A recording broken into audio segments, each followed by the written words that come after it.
I'm humbled to think that, I have acquired so much of experience in the field of dementia care in India. Um, and I'm also very humbled and grateful to be amongst the doyens of psychiatry, as have been introduced earlier.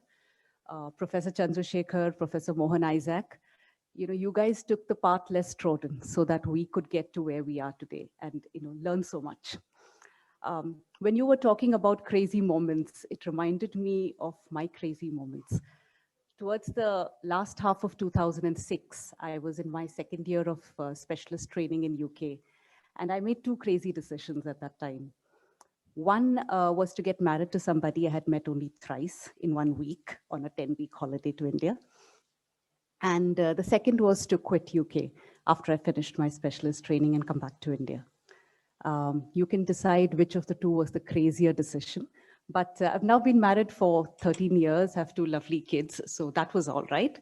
And coming back to India, the initial part, I had to face a lot of rejections. It was very hard. This, I'm talking 15 years back, see, 2007. And the situation has changed a lot, even in those last 15 years. So when I came in and I would go around telling people that I want to do only geriatric psychiatry, I do not want to see anybody under the age of 60, they thought I was crazy. They said, I don't think psychiatrists in private hospitals have enough to do already, and you want to put a limit on that by saying, I will only see an older population. So, but as Shah Rukh Khan said in the movie, that when you really want to do something, the whole universe conspires to help you out. So that's how I met Dr. Radha Murthy in one chance meeting. And, as Dr. Shivkumar said, I didn't start anything. It was my dream given to me on a platter. So she and the Nightingale's Medical Trust had just set up. The building was already done, and they were looking for someone to start their dementia program. So that's when I met them in Jan of 2010. March of 2010, we entered, moved furniture to container loads that had been donated from Australia. And yes, of course, the rest is history. It's been a long and very, very fruitful journey from 2010 till now. So it's very emotional for me sharing this experience with all of you all. And I hope that we will be able to continue to do what I wanted to do, which was first to create an awareness that there is a need for this kind of care in the country. I think when I came down, people didn't understand that there is a need. They had elderly people, the people had dementia, but nobody really felt that something could be done about it, that there was this particular area which also had to be, looked at and taken into account. So I'm sharing some of my experience, and I'm extremely grateful to Professor Richard Fleming, who spoke before me. And I'm also, while he was talking, I was going through the checklist in my own head to see whether we have subscribed to the principles of design that he was mentioning in his presentation. And I hope that he will, I said, appreciate, or maybe I appreciate what we have done over the years in India. Okay, so just a brief overview. I won't spend too much time on this because everybody is aware that dementia is a huge public health concern, but not so much of a government priority yet, which is why the main onus of providing care, creating awareness, sitting with families and talking about the care options lies with clinicians like all of us, and at small centers, NGOs and private sector organizations which are trying to do this and provide the right kind of care. The challenges that we face again are lack of awareness and stigma associated to reaching out to a professional. Getting a diagnosis of dementia itself is extremely stigmatic. People would still like to say कि सड़िया गया है, बुढ़ा है, बुढ़ापे में ऐसा होता है. So these are all kinds of terminologies that are associated with dementia. So there's also a dearth of specialists and lack of trained professionals. So not many people, as I said, would want to do only this. And it is important that we choose to do only this if we want to do the best in it. Otherwise, you get, you get overshadowed by all the other concerns in mental illnesses. There is a lot, I agree. There is so much to do in adult psychiatry, child psychiatry, de-addiction psychiatry. But if you want to focus on geriatric psychiatry, then you need to pick that as something is the exclusive thing that you want to do in order to be able to do it the best. Accessibility and affordability is another huge concern because elderly people are never the priority. You know, you see a child having a problem, and parents are willing to spend so much money on trying to get them the right kind of help, driving them around to different kinds of therapists. But when it's an elderly person, then the focus is much less, and people are not willing to spend as much in trying to get the best kind of care for that person. So we need to make the services that we provide affordable and accessible to the community. So when we look at the various community support systems that are available, at the moment, we have the memory clinics or the geriatric clinics. NIMHANS has been running a geriatric clinic for several years now. We have daycare services, which thankfully in Bangalore and also in a state like Kerala, we have many daycare facilities, and it's a recognized need.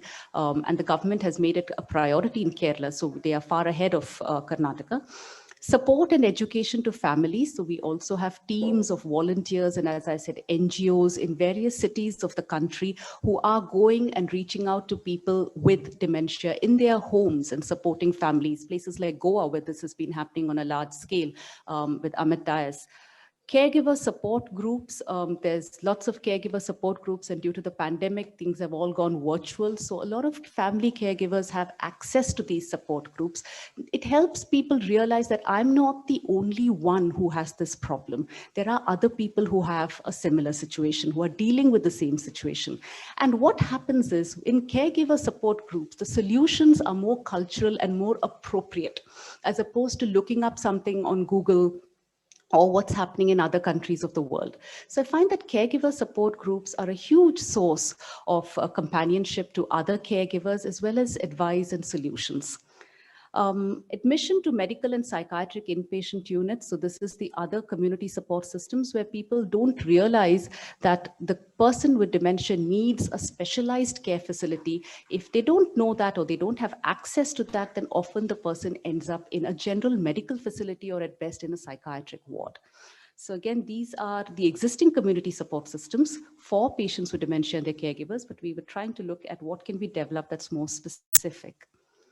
So what are the reasons for admission to a dementia care facility? I know I'm shifting focus straight away to a dementia care facility because I'd like to try and give you a visual of what a dementia care facility should look like and what we could achieve in India, in the Indian setting, okay? So what are the reasons for admission? So number one would be a challenging behavior. As far as possible, families in India want to take care of their elders. They do not want to put them in the care home or even for respite care if they can avoid it. There are families who've told me, give him medication if that would keep him quiet, but I don't want to consider admission. So it takes a lot of education to the family to explain that it is not in the person's best interest for me to give them loads of medication and knock them out just so that they can stay at home. It would be better, and in keeping with the principles outlined by Professor Fleming, if we can maintain their autonomy, their independence, give them the quality of care in spite of the stage of their illness in a facility which can provide that. Okay, so challenging behaviors, agitation and aggression, as you mentioned, is one of the primary causes, because a lot of interventions, the non-pharmacological interventions, are hard to put together in a home environment. It's easy to talk about it when we have a daycare facility or a residential care facility or a community with community health workers and a community mental health support team who can go home and do regular visits and work with the family and the patient. But when you don't have those resources, all we have are medication, antipsychotics mostly, and that is not in the person's best interest. So high risk to managing independently is one more reason, such as if there are high risk of falls, a high risk of fires, you can't leave the person alone even for a minute, then these are times when they might consider admission to a safer facility. Mild to moderate, but no family support. So often it happens that the person's dementia is not so progressed that they can't manage in their own homes. They may not even be challenging behaviors. But what if there's a couple who's living by themselves and one passes away? and the children are all abroad. They're very concerned about their father or mother who's now alone in the house. So often admissions happen for this reason, wherein they cannot leave this person with dementia on their own at home without supervision. So they end up coming to a residential care facility, or families start looking for other care options. Respite admission is another thing, as mentioned by Professor Fleming, would be a huge support system for family members if they could understand how to utilize it more appropriately. In the West, people are provided regular respite care. These patients come in for respite for 2 weeks, every 6 to 8 weeks, which has not yet caught on here. And if we could get caregivers to understand that these regular respites actually recharge your batteries and provide the kind of care that the caregiver needs, I think they will be able to provide care at home for a lot longer. All services under one roof is another reason why people might consider coming in for, opting for residential care. Such as, if there's a person with multiple physical comorbidities, and I said they have a risk of falls, they need someone constantly monitoring them, they need medical services, they need nurses who are reliable, who can check things and make sure that their catheters in place if they have that kind of, medical aids going on. So you need to, the family is probably looking for someone who can do all of this monitoring in one place. So they don't have to go around from place to place, checking out with different specialists. In a city like Bangalore, taking an elderly person for multiple consultations is very difficult to go around from one specialist to the other. And if you can provide the services under one roof, then it's easier for the family and it's easier for the patient as well. So just a little bit about, I know that, you have Sakalwara here, but I assume there are people who are listening to us from elsewhere. So in terms of trying to set up a residential care facility, the first thing would be to find the space. And space is such a huge constraint. And, congratulations, you have a lovely space. The vibe here is so good. You come here and you feel so positive that this is somewhere that people will be happy. So finding a space is the first thing, and that takes a long time. Often these places are donated. They are philanthropists or people who have had family members who've had a particular issue and come forward with the space that they have. Conceiving a structure that suits the local culture, tradition, tradition and climate. That's the other thing, because I remember when I was working in Bangalore, we had people visiting from Chandigarh and telling us, oh, you've got all this open space here. This won't work for Chandigarh because it has extremes of weather. So when it's cold, I can't have these open spaces. So the design will obviously change depending upon the climatic conditions of the place where you want to design this. Mobilizing resources, another huge thing where you need to make sure that you've got the resources before you set foot in it to make sure that you can complete the project that you want to. Staffing and training, I think Professor Fleming has spoken extensively about the training and how important it is to, and it is the backbone. It is, you have well-trained staff, you have everything going on fine. I think a turning point came for me after about 4 years at Nightingale's when we admitted an aggressive patient, and the nursing staff, the next day when I went in to see how the patient is doing, the nursing staff told me, oh no, he's exactly like Mr. So-and-so whom we admitted 2 years back. And we've done exactly the same thing and he's fine. So when you have staff who worked with you for a reasonable length of time and you're able to hold on to those staff, they learn from experience. They learn how to care. It's not by reading or us training. They've learned because they've seen that this method works and they apply the same method to the next patient. Financial planning, I think, is extremely important. Strangely, one of the questions we used to get asked a lot by families was, how are you going to support the system if the funds run out? Because they are expecting us to take care of their loved ones for the time to come. So if I am dependent on grants to run the organization, to run the place, then if the grants run out, what happens? Does the place just close? So you need to have a very robust financial plan in place to ensure that the care for these patients will not be compromised, or it will be independent of this kind of grant dependency, and that will be a steady flow coming in. So principles of environmental design. The first one I'd like to mention is supporting the independence and autonomy of the person with dementia. So that is clearly the first point. And as Dr. Richard Fleming also mentioned, that is very, very important that we consider this. Environments that allow the person with dementia to be an active participant in everyday life rather than a passive recipient of care. Passively receiving care can be done at home too. As I mentioned, if I can put the patient on high doses of medication and let them just be bedridden, you can passively the care, but that is not the intent. The intent is to make sure that they are still living life and they find a purpose to their life. For that, I need to ensure that they are active within the facility that they're in. So for example, for this, you could certainly leverage technology. And some of the examples we've used to ensure autonomy or independence. Now I'm giving you these examples because, as I said, this is 15 years on from when we started designing facilities at that time. So now you have a lot more technology easily accessible in India. So as you can see, we have beds with side rails, which is our way of making sure that the patient doesn't have a fall, correct? But abroad, you have beds which have laser beams, and you have beds which have pressure mattresses and pressure pads as the person sets foot on the floor to alert the nursing staff who are sitting outside that somebody has woken up. And there's a screen outside of the nursing counter which tells them which patient has risen from their bed. So you could then go in and try and put them back to bed. What happens when we have bedside rails is that maybe if the staff is not in the room at the moment, the person is spending a relatively long period of time just clanging on those bed rails and sometimes injuring themselves in that process. So while we're trying to make sure that they're safe, we also like to make sure that they feel free and not caged in. So technology can help us do that, ensuring safety and also making sure that the person feels free. Some of the other principles, as mentioned, that pleasant and non-threatening environment, they shouldn't feel caged in. So what can you do? So these are certain simple adaptations. As you can see, the bookshelf in the first picture is actually a door to the lift. So when you have patients with dementia in a care home and even at home, you'll find that they're constantly looking for a way to get out.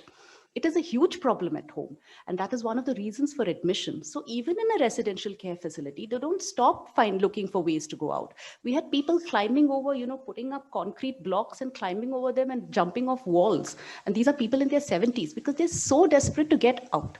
So we need to find ways where we could, we do have exit points, but at least it's not the constant thing on their mind. There's a gate, how do I get out of this?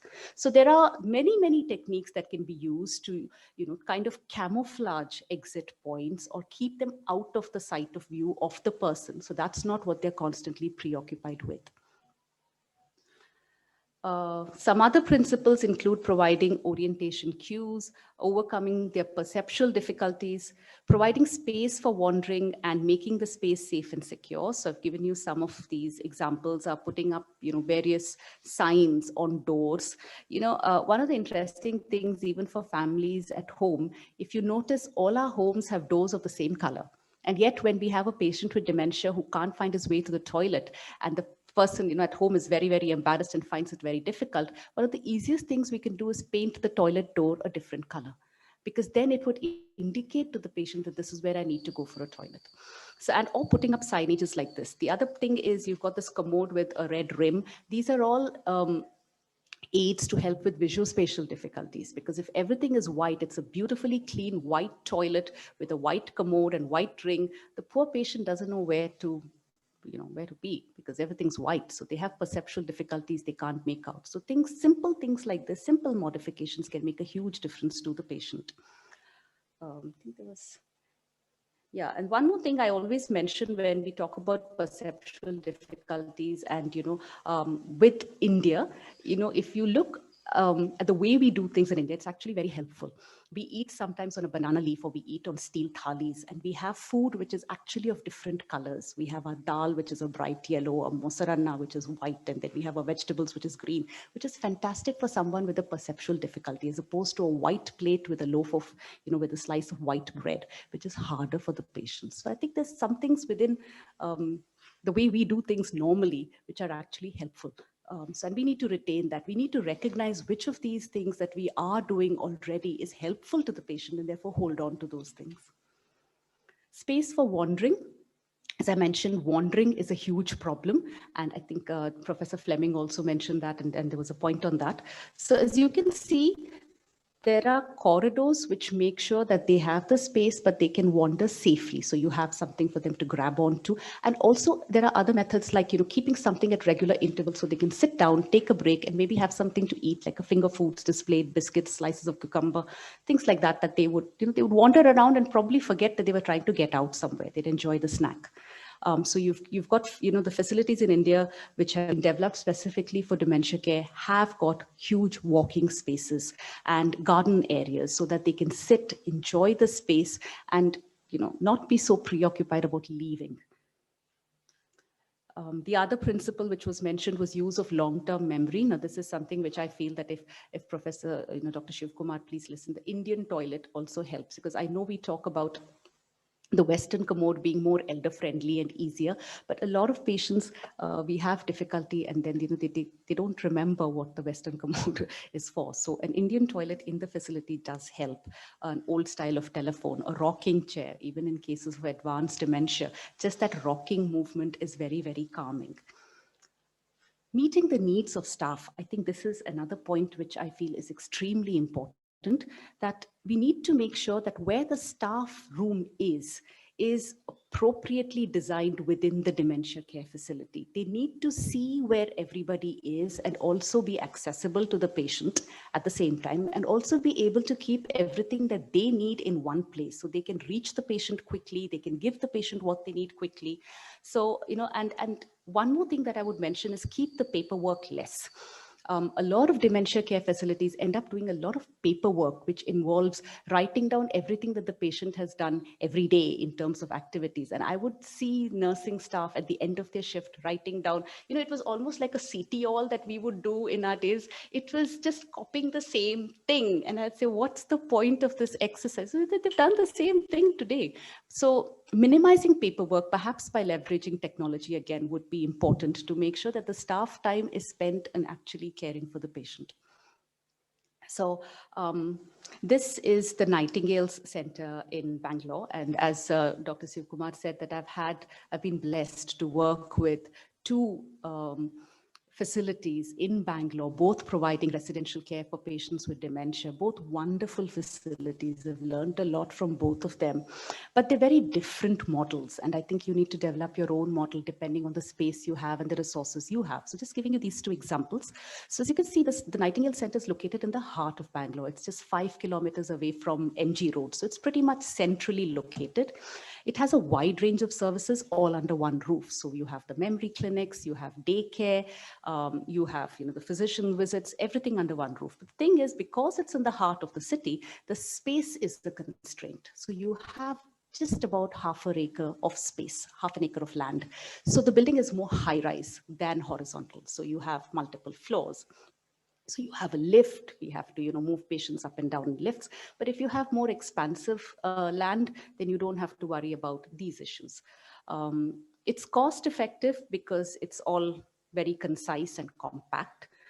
Services with a human touch and less of technology. As I said, at that time, there wasn't a lot of technology which was easily available and I still remember the hoist that we got from Australia, which was a manual hoist, and you had to, kind of wind it and wind it and wind it. And none of us, I was probably 10 kilos less than what I am now, but, none of us could use that hoist to lift patients. So, we have more easily available hoists and tracks now. So it's easier to put in technology. But human connections is something which is a huge plus in our culture. We have people who are willing to do this kind of work, as opposed to places in the West where it's still very hard to find people to work in aged care. So, a good staff-patient ratio works extremely well. Segregation of patients depending on the stage of dementia. Now, one of the other big differences I find between abroad and here is that here we don't really have separate facilities for people in different stages of the disease. Whereas abroad, you would decide if it's mild, you'd send them to a different facility. If they're more advanced or with challenging behaviors, you'd send them to a different facility. Here, if you have a facility, everybody comes here. And then you need to decide how you're going to segregate them depending upon their cognitive abilities and their functional abilities within the facility. So that's one of the differences, and we've had to address that with the Nightingales over the years.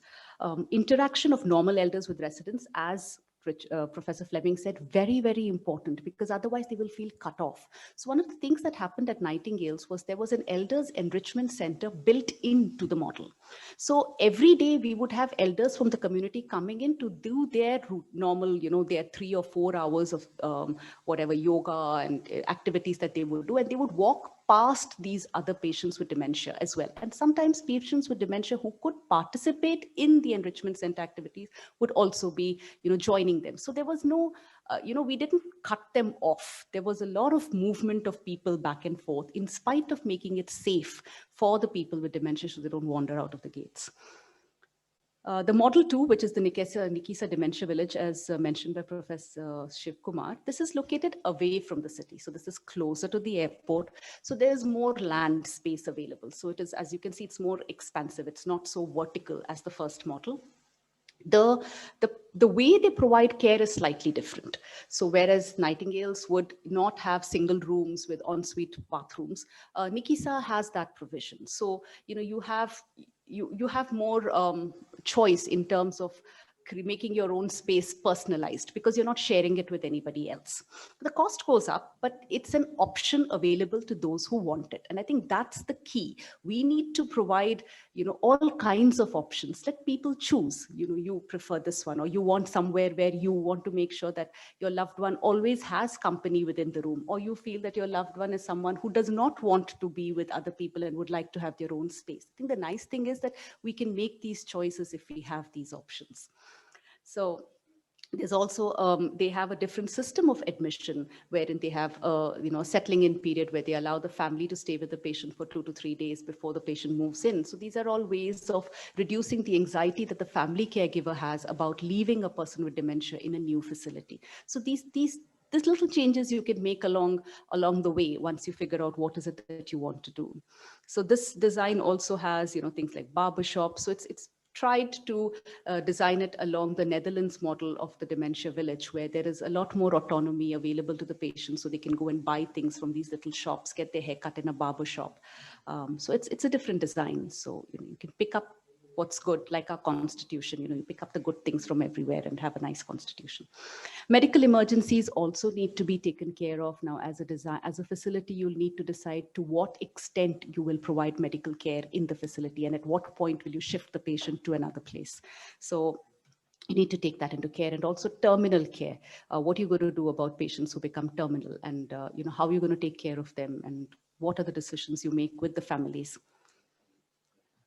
Provision of for cognitive stimulating activities, as Professor Fleming mentioned, these need to be incorporated into the daily routine rather than insisted upon, which is the only way it will work. So there's lots of cognitive stimulating activities that you can build into the facility, and then see which are the patients who are most likely to do what. So I've given you a few examples, which is happening in both the facilities. You've got the Montessori kind of activities, pet therapy. We had lots of volunteers who would bring in their pets just for interacting with the patients. Reminiscence therapy, and again, the visual VR models where you could use technology to provide the reminiscence, snooze-in rooms, and exercises like Tai Chi. Some of the challenges, of course, as I mentioned first, is funding. We had very little support. Most organizations will struggle with funding. That will be the biggest challenge because there's not a lot of government support for this. Recruitment and retention of staff. That's the other big challenge. I find that you need to provide staff with a pathway, because this is not a career choice which is generalized. So if you have nurses within a medical facility in an ICU, she will be picked up by another hospital who says, oh, well, she has got 5 years of ICU experience. I'll pay her a little more and, she'll work for me. But what does a nurse who's got 5 years of working in a dementia care facility, where does she go from here? Because there are so few of these facilities around in the country. So we need to be sure that when you're developing a dementia care facility, you need to provide this pathway, so the person who's working there can see what happens next. And I think that shouldn't be a problem for NIMHANS, because these pathways are very clearly defined. But in people who are working in the private sector or NGOs, this becomes a factor in terms of retaining and holding on to staff. Training staff is something that is huge as well. You train and then they leave and go because the job is too difficult. You've lost the hours of training and you've lost a valuable staff. Elder abuse is again something you need to be very, very watchful about. CCTVs in every room, monitoring the CCTVs, because there's so much that a caregiver could do out of frustration and needs to be identified and addressed. So regular debriefing with the staff, making them feel that, you know, you understand the difficulty that they have in managing an aggressive patient or someone who's asking the same question over and over again. How do you give them time off, get somebody else in, hear the staff so that there's less burnout. Moving to the next one, which is burnout, emotional exhaustion amongst the staff, particularly in a residential care facility, is also very, very high, just like caregivers at home. Depersonalization, a lot of people, you know, they just disconnect themselves from the patients that they're providing care for because it becomes too much for them to bear. And that's the only way that they can cope with the work that they're doing. Negative perceptions about professional development. As I mentioned earlier, they've done this job for so long, they don't feel like there's any value to what they're doing. So we need to constantly make them feel valuable and what they're doing is important and matters. So coming to the end of the presentation now, so just a lineup of some of the staff that I thought, and you can always add more, but this is what I felt would be the staffing requirements for a care facility. You've got the medical team, the psychiatrists, the doctors, the nursing team, you've got nursing aides, the senior nurses, nursing psychologists, neuropsychologists, trainers, caregivers, physiotherapists, social workers, occupational therapists, speech pathologists, family counselors, administrative staff. So there's a lot of staffing requirement while you start off. The numbers keep growing in each of these categories, but even when you start, you probably need to consider having most of these in place. Yeah, I think that's the last slide. So all I wanted to end with saying is that the core of what we want to do is care and provide the best kind of care. So it really doesn't matter how posh it is or how beautiful it is or how grand it is. At the very base of everything is that you want to provide that care. And if you want to provide that care, you will provide the care and the person there will be happy. So thank you very much for listening.